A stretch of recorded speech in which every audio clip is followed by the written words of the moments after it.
कृपा कर दे, किसी सोमवार को 3 नियम बना लो। जिस दिन मेरा भोले बाबा तुम पर कृपा कर दे, उस दिन सोमवार का एक नियम बना कि महीने का एक सोमवार मुझे ऐसा करना है, 3 नियम धारण करना है महीने के सोमवार को। पहला, सवेरे जाकर शंकर भगवान को 1 लोटा जल चढ़ाना है। दूसरा, दोपहर के समय पर जाकर मुझे बेलपत्री के वृक्ष के नीचे एक चावल का दाना रखकर बेलपत्री की 7, 11, 21, 108, 51 जितनी परिक्रमा आप लगा सकते हो वो लगाना है। और तीसरा, बेलपत्री के वृक्ष के नीचे और शंकर के मंदिर के दरवाजे पर मुझे एक घी का दीपक लगाना है। बस ये 3 नियम जिसने महीने में एक बार ले लिया, समझ लो उसको पीछे हटने की जरूरत नहीं, वो आगे ही बढ़े।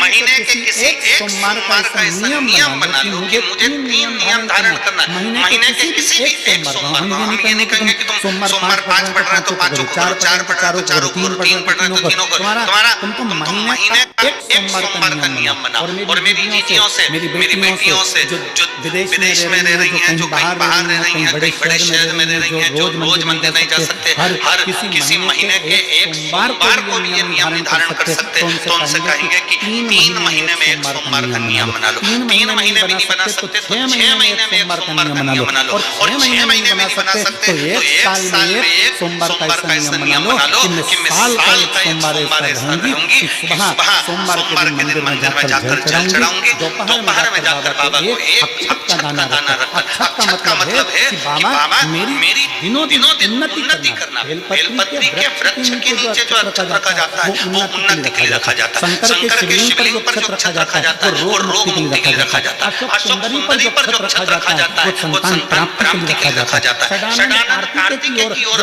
जो अक्षत रखा जाता है वो हमारे बच्चों की सुख समृद्धि के लिए रखा जाता है। विनायक की ओर, गणेश की ओर जो अक्षत रखा जाता है वो हमारे घर में कोई मंगल कार्य आ जाए उसके लिए रखा जाता है। और जो पीठिका होती है जिस पे शिवलिंग रखा होता है पार्वती जी का हस्तकमल, उस पर अक्षत रखा जाता है तो नारी के अखंड सौभाग्य के लिए रखा जाता है। अक्षत रखने का भी तरीका है।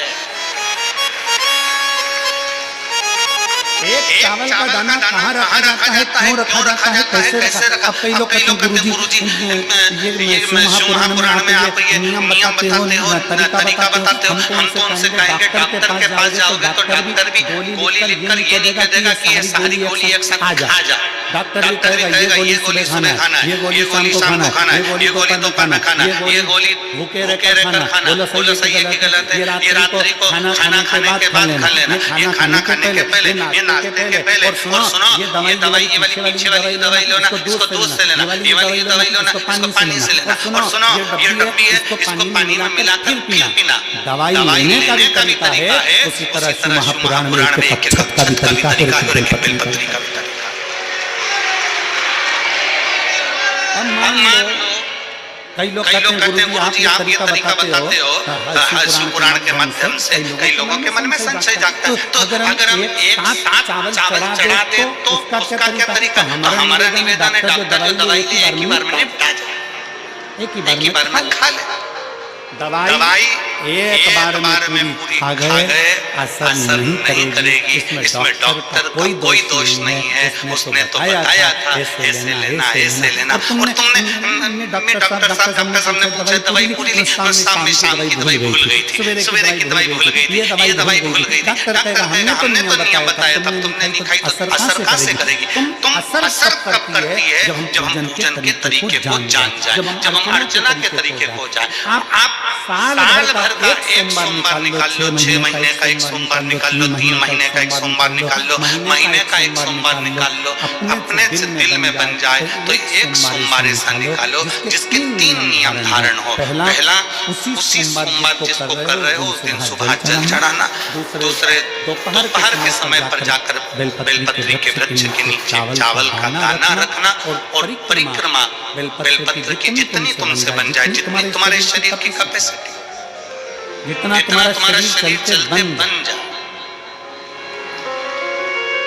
हम तो ये भी नहीं कहते कि तुम भूखे रहकर भगवान का भजन करो, हम कभी नहीं कहते। हम तो यहाँ तक कहते हमारे पुष्टि मार्ग में यहाँ तक कहा गया कि बल्लभ कुल की एकादशी करो, भले जैसे चरो पर एकादशी करो।